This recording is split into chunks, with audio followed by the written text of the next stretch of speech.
Bonjour les runners, bonjour les sportifs, bonjour au petit monde de la course à pied, c'est Seb et c'est avec un immense plaisir, plus qu'à l'accoutumée, que je vous retrouve aujourd'hui pour un nouvel épisode du podcast À côté de mes pompes, le numéro 177 qui va être un petit peu spécial puisque je l'enregistre à l'occasion du 3e anniversaire du podcast, projet débuté en juillet 2020 et qui m'a conduit jusqu'aujourd'hui à enregistrer un épisode au minimum par semaine pour vous transmettre du contenu chaque semaine autour de cette passion commune qu'est la course à pied, avec des invités, des épisodes solo, des moments où je vous raconte un petit peu mon quotidien de coureur amateur. Et puis des experts sont venus également nous apporter beaucoup d'enseignements, de notions sur des aspects tels que la nourriture, tels que le mental. Et ce sont tout cela qui font aujourd'hui que le podcast À côté de mes pompes continue. Et je suis ravi de célébrer avec vous parce que je ne peux pas vous dissocier de ce projet. Sans auditeurs, sans vos écoutes, eh bien je ne serais pas grand-chose. Donc je tiens à vous remercier infiniment de vos écoutes, de vos échanges, de vos retours, des rencontres qui ont pu naître durant ces 3 dernières années et qui sur un plan personnel me font grandir, me font avancer et m'aident à toujours mieux appréhender des sujets, des épisodes, des interviews. Donc merci à vous, chers auditeurs, d'être fidèles au rendez-vous chaque vendredi ou chaque mardi, puisqu'on a greffé depuis quelques semaines de nouveaux épisodes, ces capsules L'œil du coach en compagnie de Bruno Hobby. Donc on va développer un petit peu ces 3 dernières années, comment ce podcast a pu évoluer et quelles en seront les perspectives pour une 4e saison. Je tue là tout suspense, je serai bien présent dès le mois de septembre pour entamer cette nouvelle saison à vos côtés. Alors je vous invite à vous installer confortablement pour prendre part à cet épisode anniversaire, le 3e du podcast À côté de mes pompes. Bonne écoute à vous. Avant d'entrer dans le vif du sujet et d'évoquer les évolutions du podcast depuis ces 3 dernières années, je voulais revenir dans un préambule sur ses origines. Comment ce projet est né, pourquoi je me suis lancé en juillet 2020 dans cette aventure du podcast qui n'était pas prévue sur ma feuille de route. J'avais en effet œuvré pendant près d'une dizaine d'années sur une radio locale, Radio Intensité, du côté de Châteaudun en Eure-et-Loire, où j'animais une émission consacrée à la musique électronique. Rien à voir avec donc la course à pied. Et puis un épisode tragique est arrivé dans nos vies, à savoir le Covid. Et pendant ces nombreuses semaines où j'étais enseignant à la maison, j'ai écouté de nombreux podcasts, de nombreuses émissions, dont certaines consacrées à la course à pied, et en particulier le podcast Dans la tête d'un coureur, sur lequel sévissait à l'époque un certain Frédéric Bellouz.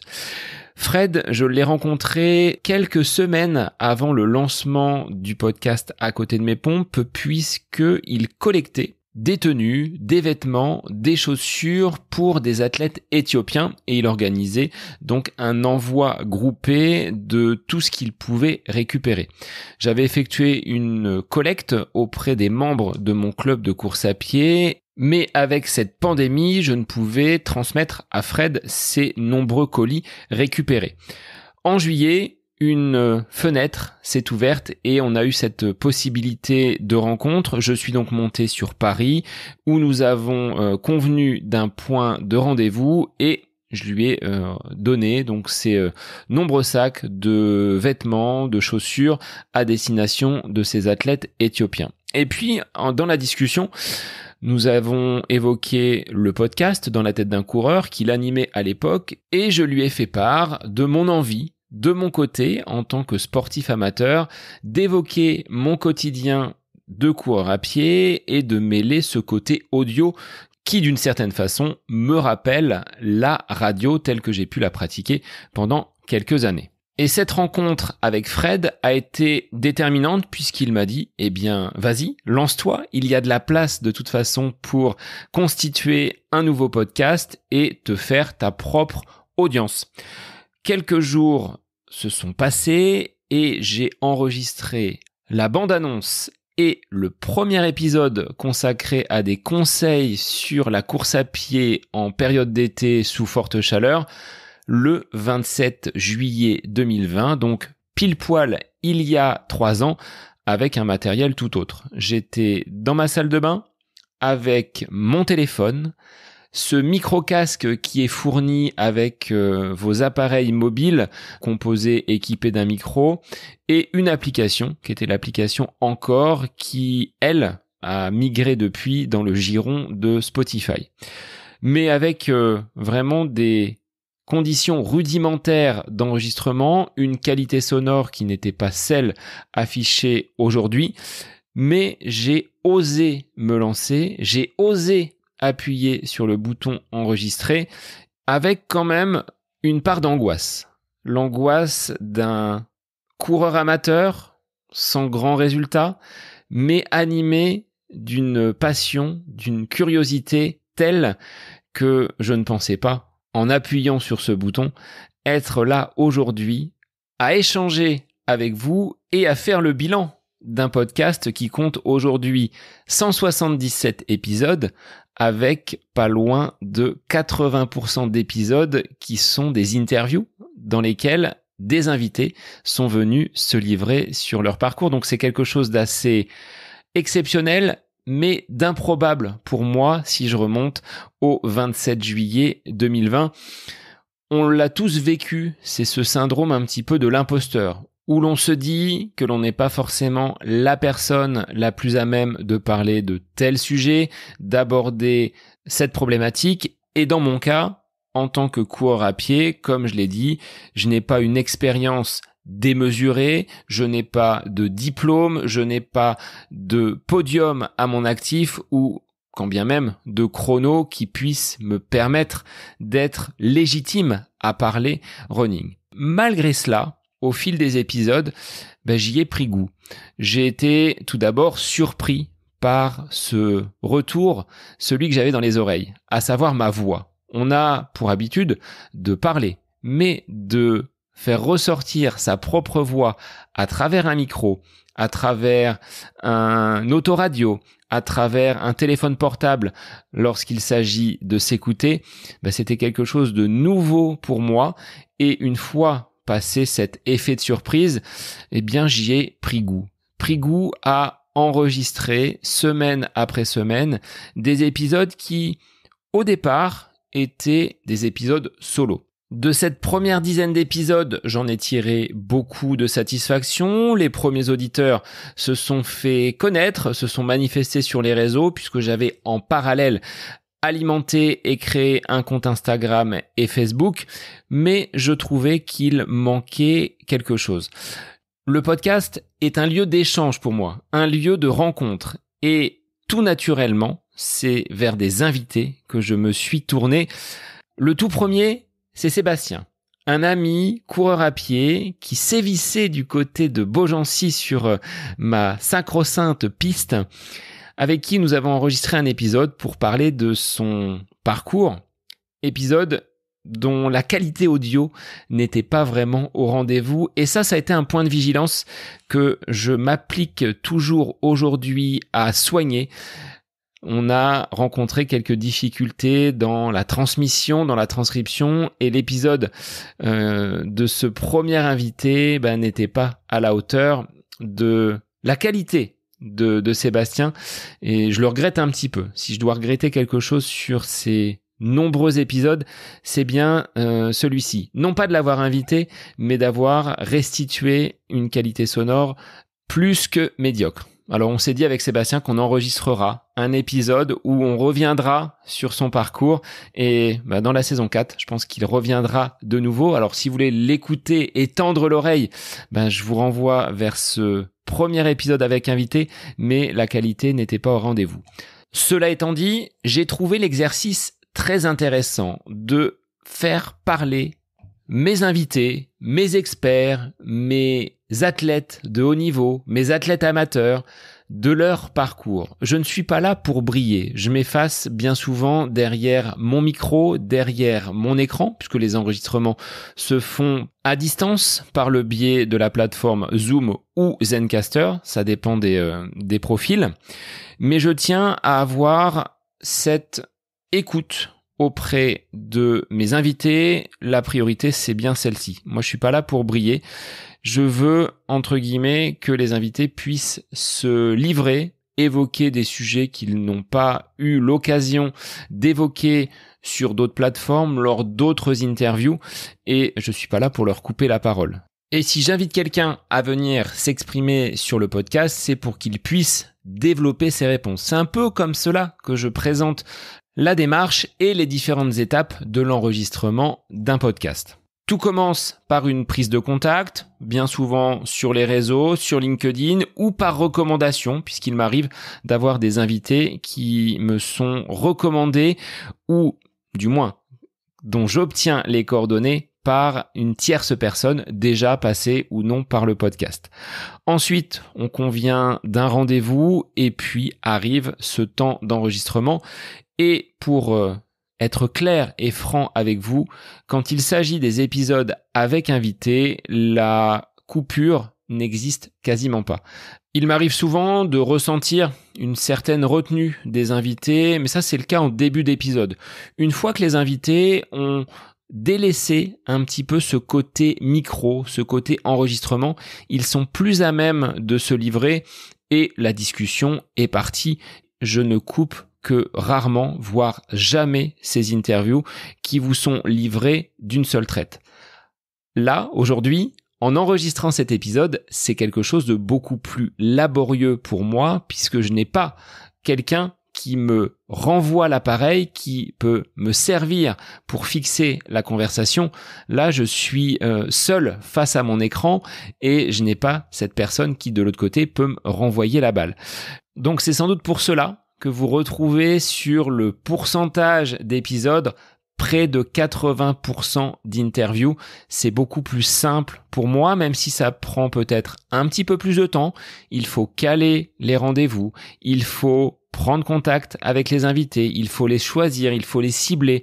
Et je m'engage à ne jamais arriver sur un enregistrement sans connaître un minimum mon invité. Je peux pas dire aujourd'hui, bon, j'ai 2 infos sur le nom et ce que fait mon invité et ce sera suffisant. Je trouve que ce serait un manque de respect envers la personne qui prend du temps pour moi, qui est disposé à se livrer sur le podcast que de bâcler cette préparation. Cette préparation-là, ce travail d'enquête, c'est pour moi quelque chose de fondamental pour pouvoir aborder des sujets, pour pouvoir aller peut-être un petit peu plus loin que ce que les invités ont déjà dit sur des interviews précédentes. Il y a des invités qui sont habitués à échanger, à discuter, qui sont déjà passés par plusieurs podcasts et plusieurs émissions avant de venir sur le podcast à côté de mes pompes. Malgré cela, je tiens, moi, à faire ce travail un petit peu de journaliste, ce travail d'enquêteur.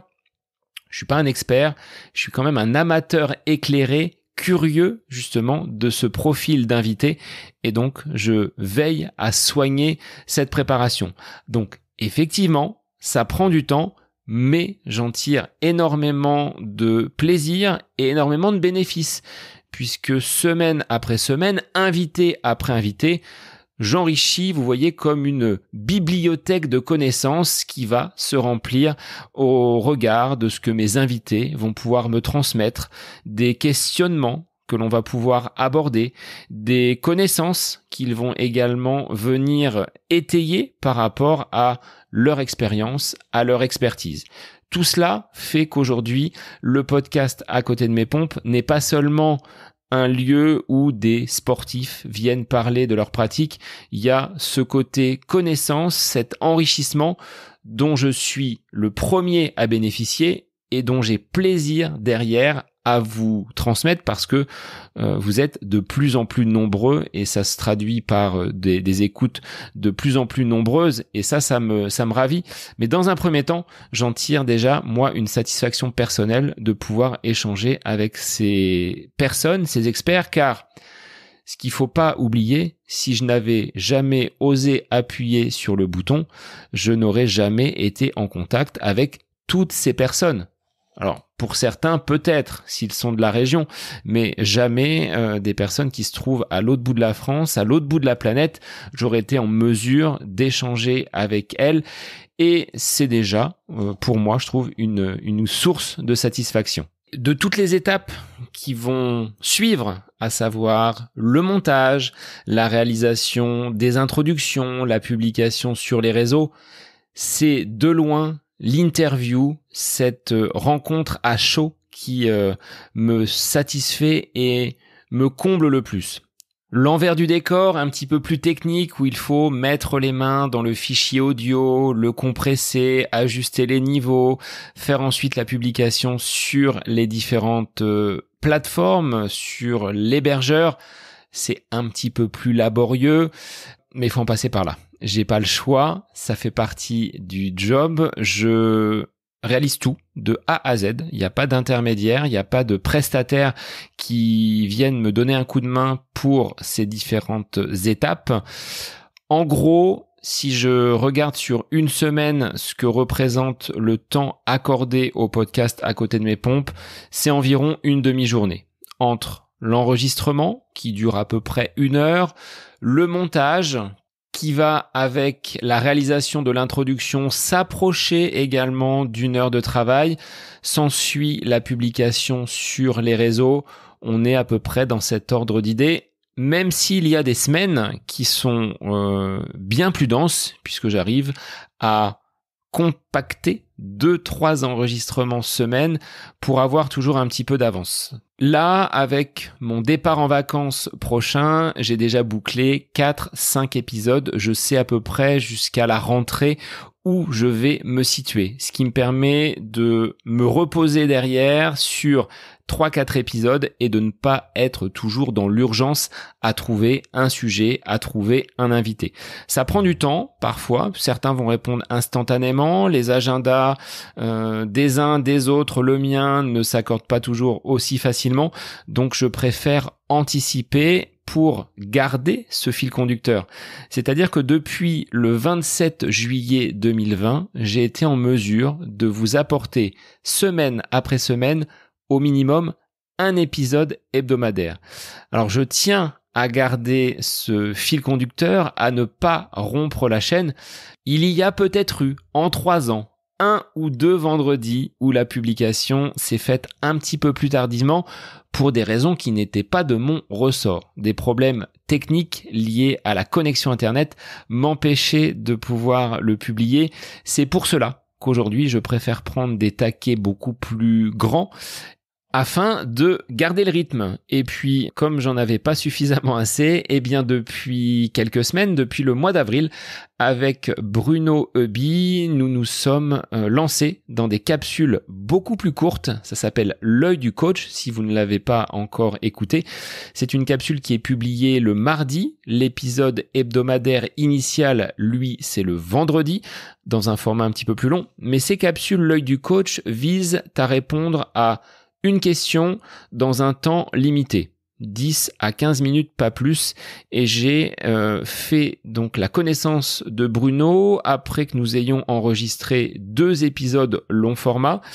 On s'est vu sur le semi-marathon de Chartres et nous avons donc bien accroché, avec une envie de faire quelque chose ensemble. C'est tout naturellement que ce format de capsule est ressorti, répondant à des questionnements que je pouvais moi-même me poser. Et à l'occasion du marathon de Paris, on avait lancé une série d'épisodes sur la semaine précédant une compétition, sur les premiers kilomètres, comment gérer son début de course ou encore comment récupérer à l'issue d'une telle épreuve. Et puis petit à petit, on a voulu inclure les auditeurs, donc des questions ont été posées et je vous invite à me les transmettre, à me les soumettre pour que l'on puisse enregistrer de prochaines capsules. C'est ce côté interactif, le fait d'impliquer une audience dans un projet, je trouve que ça permet de tisser des liens et si quelqu'un se pose une question, si je me pose la question, je pense que ça peut, par nos réponses, servir un grand nombre de personnes qui écoutent régulièrement le podcast. Ce format d'épisode un petit peu plus court trouve son audience. Là où j'ai le plus de difficultés, c'est d'être suffisamment réactif sur les réseaux sociaux pour alimenter la sortie d'un épisode. Il y a souvent un petit décalage entre l'épisode sorti le mardi, j'ai pas toujours le temps matériel de faire un post ou de faire une petite publication sur les réseaux sociaux. Il faut que je sois plus rigoureux dans cette organisation pour qu'il y ait quelque chose qui soit en phase entre une sortie d'épisode et tout de suite derrière la parution d'un post sur les réseaux sociaux. Avec un peu de recul et de visibilité sur ce que ces capsules L'œil du coach vous ont apporté, j'en suis très satisfait. Et je remercie Bruno par la même occasion de prendre du temps et d'apporter cette expertise de coach, de champion du monde qu'il peut avoir au service donc de mes auditeurs, donc de vous bien évidemment. Et c'est toujours plaisant de l'écouter, de converser et j'aborderai tout à l'heure le sujet de la conférence running organisée en juin. Bruno a été d'une grande gentillesse, se déplaçant jusque dans le Loiret pour transmettre son expérience, ses conseils à des coureurs qui étaient présents. Et je trouve ça formidable dans cette aventure du podcast de pouvoir derrière organiser des événements et se rendre finalement à la portée de tous. C'est aussi en cela que je trouve cette aventure du podcast très très enrichissante. Alors si je devais faire une auto-évaluation du podcasteur sportif coureur à pied que je suis, coureur à pied depuis quand même 20 ans. J'ai mis mes premières baskets et effectué mes premières foulées en juin 2003. On est en juillet 2023. Je dirais que je ne suis pas totalement à côté de mes pompes. Je suis plutôt en phase avec ce que je fais, avec ce que je vis. Je dirais que mes invités me ressemblent. Beaucoup de simplicité, une envie de partager des connaissances, une expérience sur des sujets qui nous parlent. Et c'est pour cela que je fais appel à des experts qui nous apportent un plus dans cette connaissance de l'alimentation, de la biomécanique, de l'entraînement. Ça continue à enrichir mon université de connaissances en course à pied, voire au-delà, parce qu'il y a d'autres domaines sur lesquels j'ai également progressé. Et c'est quelque chose qui est sans limite. Aujourd'hui, je ne peux pas dire j'ai tout appris, je sais tout sur ce domaine sportif. De par mon cursus d'enseignant, je suis obligé chaque année de remettre un petit peu mes connaissances à plat, de remettre mon titre en jeu tel un sportif parce que les certitudes que j'avais d'une année sur l'autre, elles peuvent être balayées totalement par un groupe classe que je vais découvrir et que je vais apprendre à connaître à chacune des rentrées.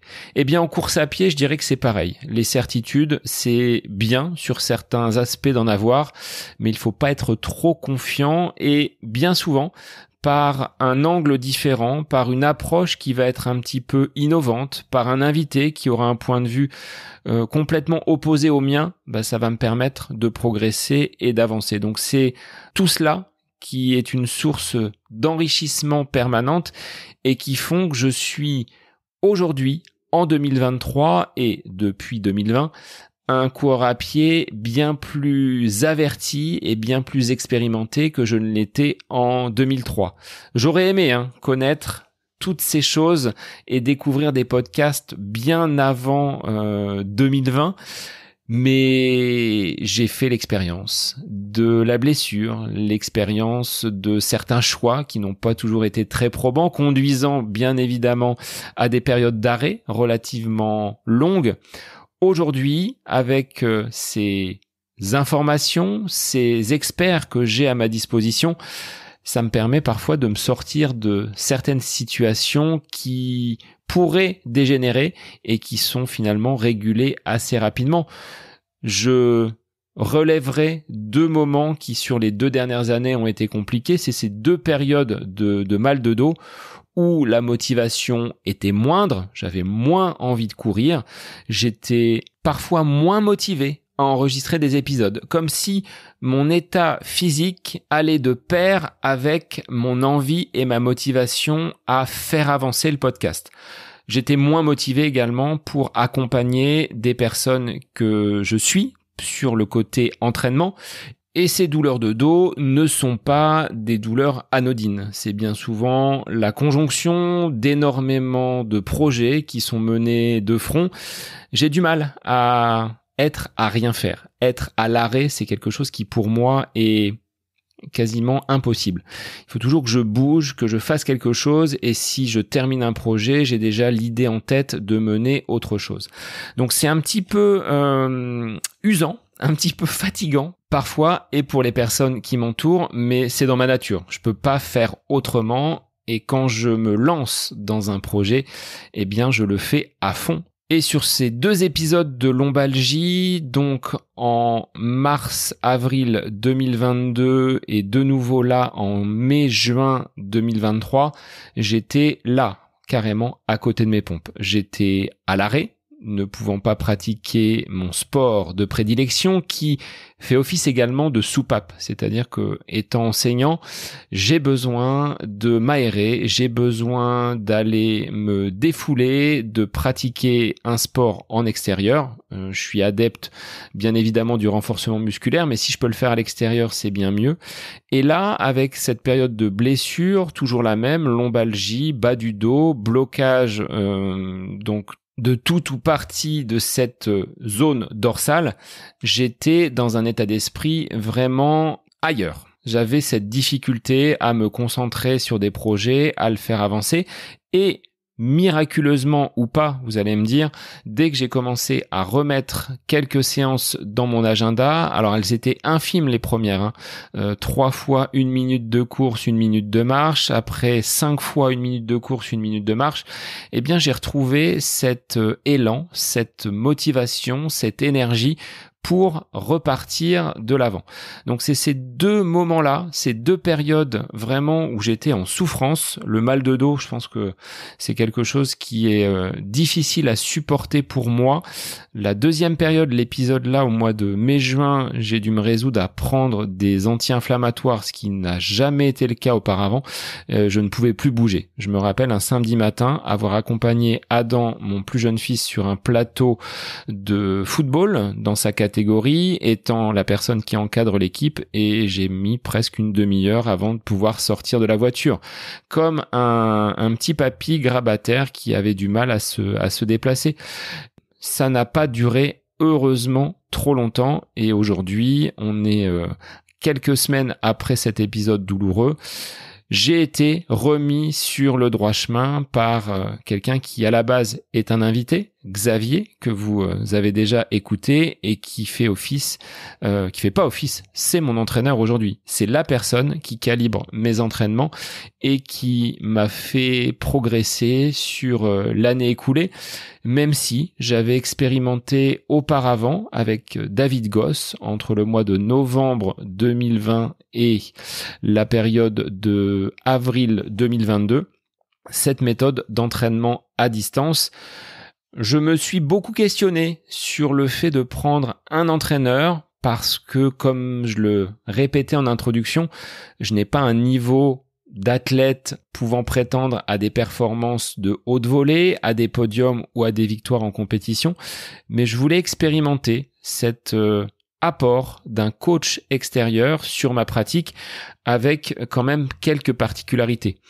Je fais partie d'un club dont je suis le secrétaire, mais les séances d'entraînement qui se déroulent le mardi et le jeudi, je ne peux pas y prendre part dans le sens où mon épouse finit à 19h et avec la gestion des enfants, c'était quelque chose d'impossible.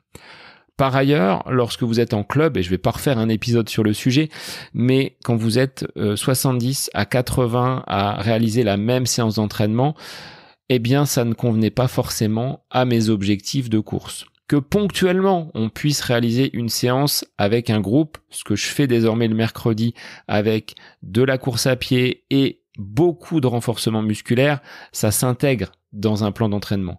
Mais une séance de piste très rapide ou de seuil ou de tempo qui n'est pas en lien avec votre plan d'entraînement, je voyais pas l'intérêt, ça ne pouvait pas se concilier. C'est pour ça que j'ai fait appel à David Goss dans un premier temps, et puis ensuite j'ai basculé avec Xavier il y a de cela 1 an, et mes performances, ma connaissance de l'entraînement, les résultats me font dire que cette décision de m'orienter vers une personne extérieure pour gérer, calibrer et organiser mes entraînements a été un bon choix.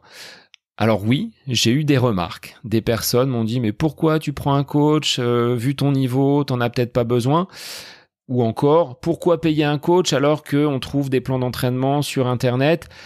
J'ai fait ce choix, je ne le regrette pas, et je pense que si je n'avais pas eu le podcast, je n'aurais peut-être pas basculé vers un système d'entraînement à distance comme je le fais aujourd'hui et qui m'apporte beaucoup de satisfaction. Par ailleurs, d'avoir enregistré des épisodes avec des entraîneurs de renom, que ce soit Bruno Heuby, qui intervient donc maintenant toutes les semaines, mais encore Éric Lacroix, Philippe Propage, des personnes qui sur le plan alimentaire, Laurine, Fabrice, avec qui on a travaillé sur le sucre, tous ces éléments-là sont des facteurs qui pour moi m'ont aidé à améliorer ma condition physique, à peut-être franchir un palier sur certains aspects. Je me rappelle avoir évoqué l'envie de basculer sous les 40 minutes aux 10 km. Et mine de rien, le fait d'avoir pris cet engagement face à vous, chers auditeurs, j'ai dû me résoudre à faire les efforts pour mener à bien ce projet, arriver à passer les séances et le jour de la course, à faire de mon mieux. Vous étiez indirectement derrière moi à me pousser, à m'encourager, alors là c'était dans ma tête, pour donner le meilleur de moi-même et remplir cet objectif, ce contrat passé avec vous. Donc dans le côté performance, dans le côté progression, le podcast est également une bonne source de motivation, et quand on va dire toutes les planètes sont plus ou moins alignées, je suis bien dans mes pompes et non pas à côté comme j'ai pu l'être sur ces périodes de mal de dos. Une année de course, de toute façon, c'est un petit peu comme dans la vie. Il y a des hauts, il y a des bas, il y a des moments où l'on doute, il y a des moments où l'on est euphorique, comme après une bonne séance de piste bien réalisée ou une compétition qui a été rondement menée.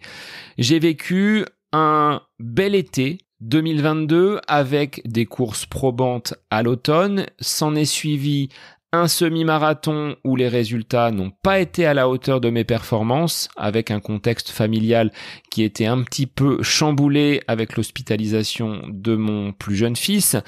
Et puis cette reprise depuis la fin du mois de mai avec cet épisode qui est désormais derrière moi de mal de dos. Et donc je serai, je pense, vigilant sur des signaux, sur des symptômes que je peux assimiler comme à cette lombalgie pour ne pas retomber dans ces schémas-là. Je suis quand même bien plus épanoui lorsque je cours que lorsque je suis à l'arrêt. La question m'a été posée, étant passionné par le foot, qu'est-ce que je ferais aujourd'hui si je devais remonter un petit peu le compteur du temps et revenir une vingtaine d'années en arrière. J'ai mis un terme à une modeste carrière de footballeur amateur suite à une entorse du genou, des ligaments croisés arrachés, et c'est par là que je suis entré dans ce sport qu'est la course à pied. Lors de ma rééducation, j'ai effectué quelques petits footings et puis j'ai toujours eu une appréhension à l'idée de reprendre la compétition et de remettre les crampons sur un terrain de football. Donc aujourd'hui, je me pose plus la question de savoir si le foot, dont je reste bien évidemment passionné, aurait été un sport que j'aurais poursuivi pendant de très très très longues années. Je me rends compte cependant que le running, dans sa pratique qui à la base est plutôt individuelle, peut m'apporter beaucoup sur un plan communautaire, sur le partage, sur le côté groupe. Pendant de nombreuses années, j'ai effectué des sorties qui étaient en solo. J'ai rejoint il y a 8 ans maintenant un club, alors qu'auparavant je pratiquais tout seul dans mon coin. Déjà, ça a été une première étape pour me faire prendre conscience que cette course à pied n'était pas un sport totalement individuel. La diffusion et l'émergence de ce podcast me font prendre conscience que l'on est vraiment une belle communauté de runners, des personnes qui viennent d'horizons très divers et qui ont cette même passion. Et lorsque j'ai évoqué ce côté communautaire, durant ces 3 années, ça a été de très très belles rencontres. Je l'ai déjà évoqué, celle avec Bruno, qui à la base, lui est entraîneur de très haut niveau, champion du monde. Rien ne me prédisposait à entrer en contact avec lui.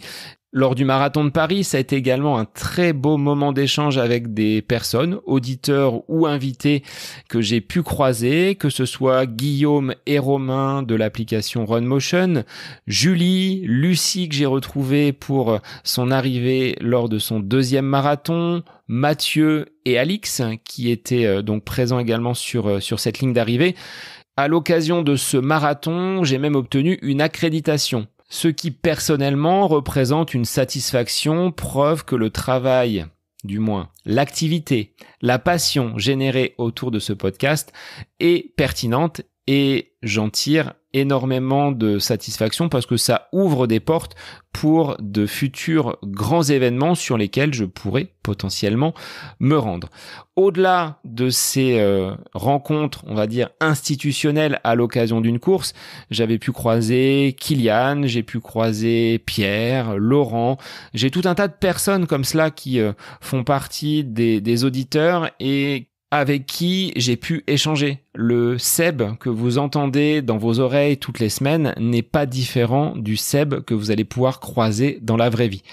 Je n'ai rien à vendre, je ne suis pas un gourou, je suis juste quelqu'un de passionné qui a envie de vous transmettre et de vous faire découvrir chaque semaine de nouveaux invités.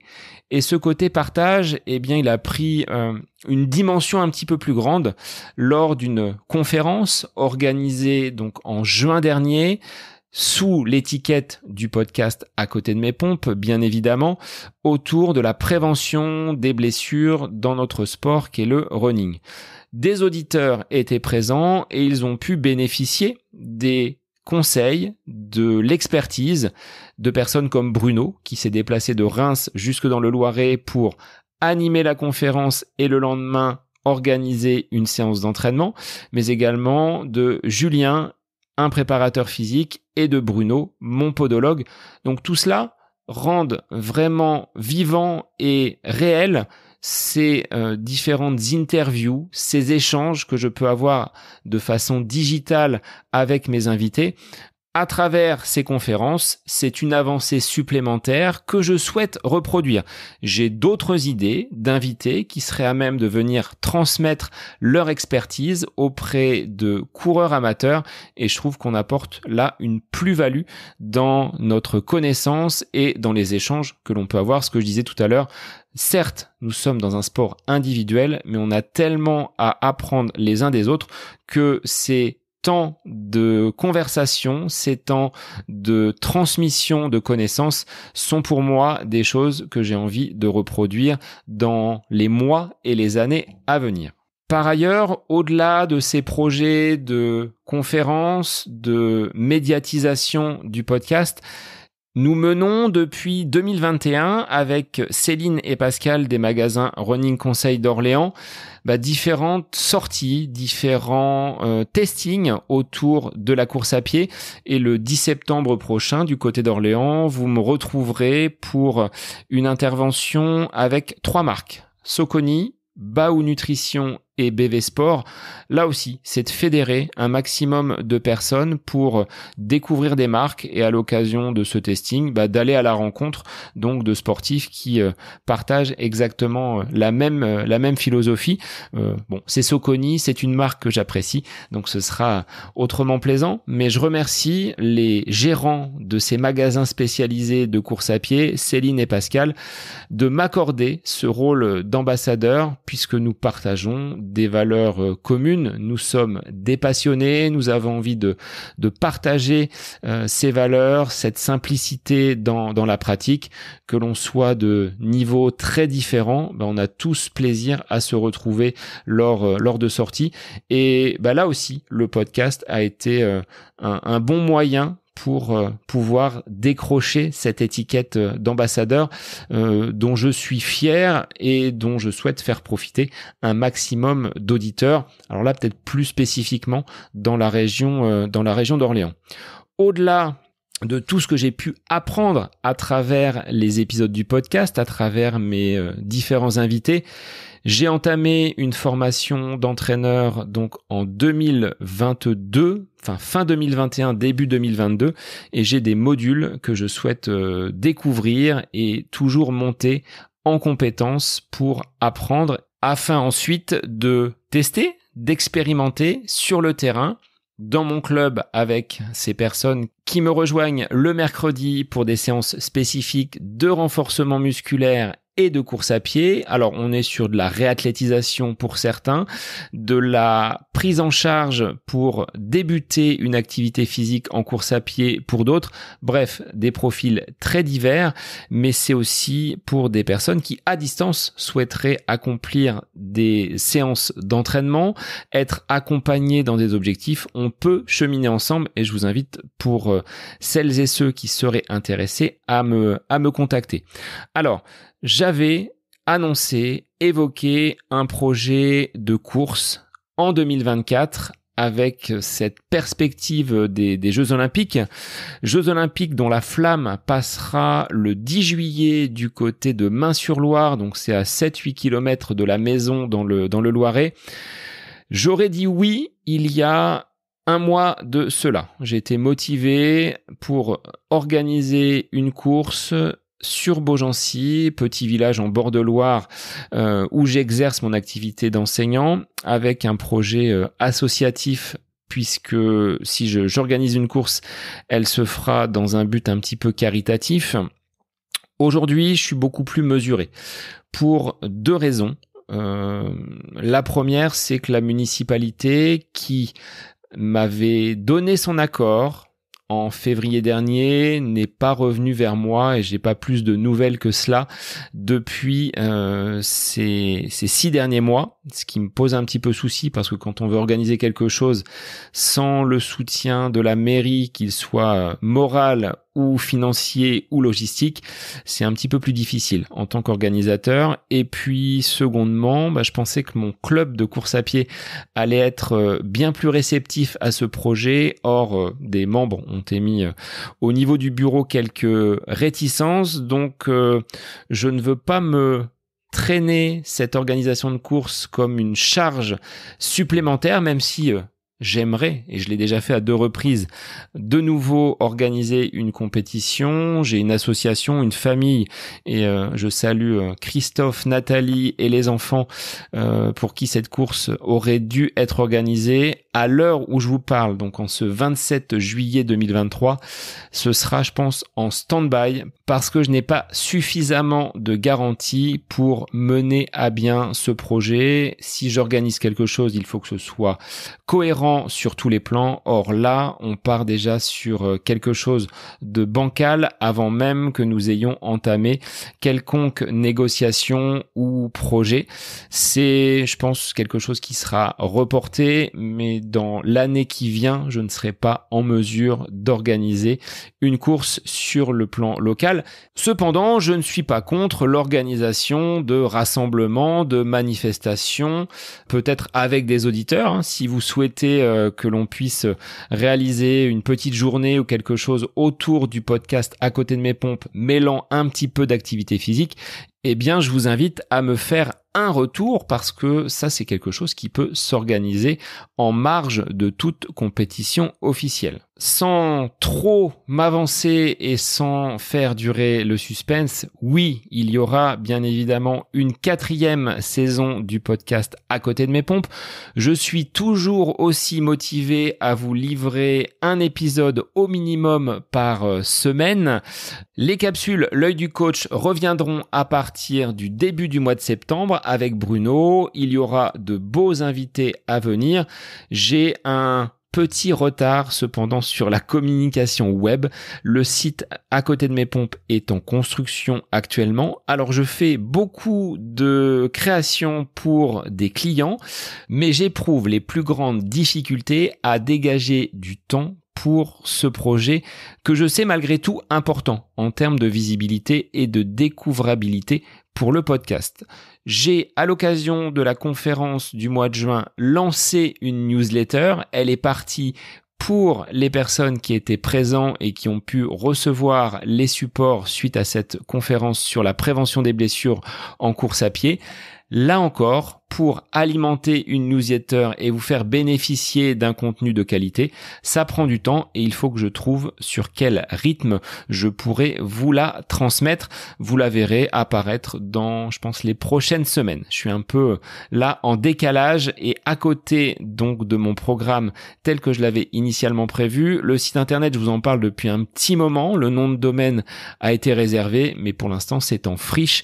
C'est quelque chose sur lequel il faut que je prenne du temps pour pouvoir vous proposer à la fois les résumés des épisodes, mais peut-être des contenus adaptés et un petit peu différents de ce que l'on trouve sur l'actuelle page Instagram ou Facebook du podcast. Avant de passer aux remerciements de fin d'épisode et vous laisser reprendre le cours de vos activités journalières, je voulais vous dire que le podcast aujourd'hui ne génère pas d'argent. C'est quelque chose que je fais bénévolement. C'est le cas également pour Bruno Heuby qui intervient et pour tous les invités que j'ai pu recevoir sur le podcast. Il n'y a pas de gratification versée aux invités. Cependant, je reçois régulièrement des ouvrages, des livres qui me font plaisir et qui viennent physiquement alimenter ma bibliothèque de running. Donc je remercie mes invités et les éditeurs qui participent aussi à cette diffusion. J'ai toujours plaisir de recevoir un petit ouvrage dédicacé de la main d'un de mes invités. Pour en finir avec ces enjeux financiers, j'aurai peut-être quelques dépenses dans les mois à venir puisque je souhaiterais me doter d'un studio mobile avec un enregistreur qui me permette d'aller sur le terrain ou de rencontrer physiquement mes invités sans réaliser ces interviews par écran interposé. Donc, je n'ai jamais évoqué jusque-là l'option du sponsoring, du mécénat, mais si des auditeurs, des entreprises, des marques souhaitent se rapprocher du podcast, je les invite à me contacter. Bien évidemment, je ne le ferai pas à tout prix. Il faut que ce soit en lien avec mes valeurs. Mais sur ce sujet, on va dire financier, j'aimerais également avoir votre retour. Est-ce que vous seriez prêt à participer à la construction des épisodes du podcast par une petite participation ou de voir quelques publicités apparaître sur les épisodes? Je serais assez curieux d'avoir votre retour. Donc là aussi, ça en fait des choses. Vous avez des travaux de vacances à faire. J'aimerais avoir votre retour sur ces différents sujets. J'en ai presque fini avec cet épisode consacré aux 3 ans du podcast. On passe tout de suite à la case remerciements pour cette fin d'épisode.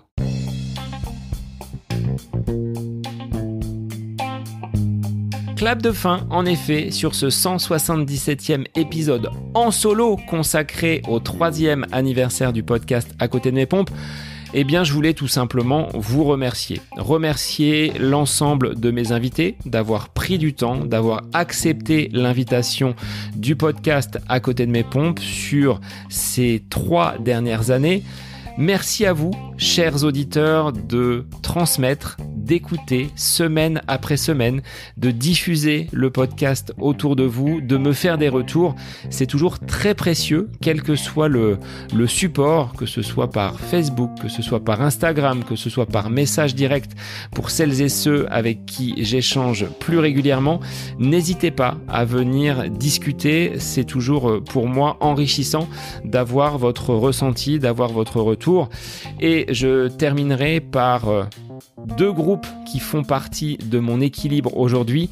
Tout d'abord, mon groupe d'entraînement du mercredi que je salue et qui, semaine après semaine, me permet de tester des séances qui sont quand même moins difficiles que celles de Bruno Heuby. Clin d'œil à celles et ceux qui ont participé à la séance du 17 juin qui était relativement costaud. Je vous remercie donc de me retrouver chaque semaine pour pouvoir partager ces moments ensemble. C'est quelque chose de très convivial et dans ce sport qui est a priori solo, on a quand même beaucoup à apprendre les uns des autres.